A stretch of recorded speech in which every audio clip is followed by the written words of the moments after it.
जिन भुलाया रजऊ राजा मामा के हो राजा मामा के नीचे नीचे आया डगर जन भुलाया राजा मामा के हो राजा मामा के नीचे नीचे आया डगर जिन भुलाया रजऊ राजा मामा के हो राजा मामा के नीचे नीचे आया डगर जिन भुलाया रजऊ राजा हमका हो राजा हमका चुनरिया लेते आया सवत जिन लाया रजऊ राजा हमके चुनरिया लेते आया सवत जिन लाया रजऊ राजा हमका हो राजा हमका चुनरिया लेके आया सवत जिन लाया रजऊ राजा हमारा के हो राजा हमारा के चुनर लेके आया सवत जिन लाया रजऊ राजा हमारा के हो राजा हमारा के नीचे नीचे आया डगर जिन भुलाया रजऊ राजा मामा के हो राजा मामा के नीचे नीचे आया डगर जन भुलाया रजऊ राजा हमका हो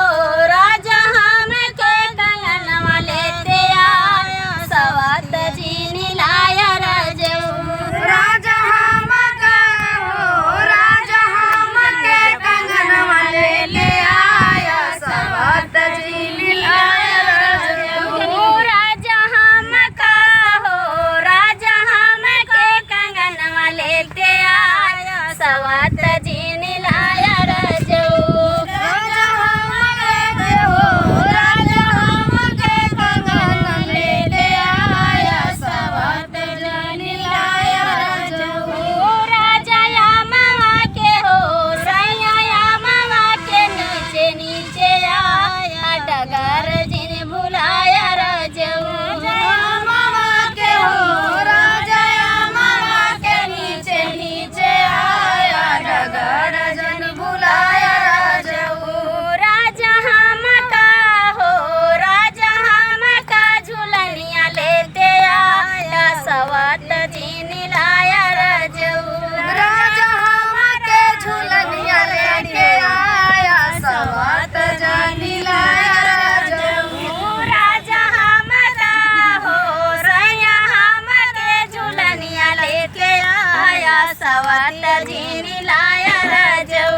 राजा हमके झुलनिया लेके आया सवत जिन लाया रजऊ राजा मामा के हो राजा मामा के नीचे नीचे आया डगर जिन भुलाया रजऊ राजा मामा के हो नीचे आया डगर जिन भुलाया रजऊ राजा हमका हो सैया हमके होरिलवा लेते आया सवत जिन लाया रजऊ राजा हमारा के होरिलवा लेते आया डगर लेके आया अच्छा ये बताओ तो रसम जब रजऊ तो दोस्तों एक बात हम पूछना चाहते हैं कि ये गाय सी गनवा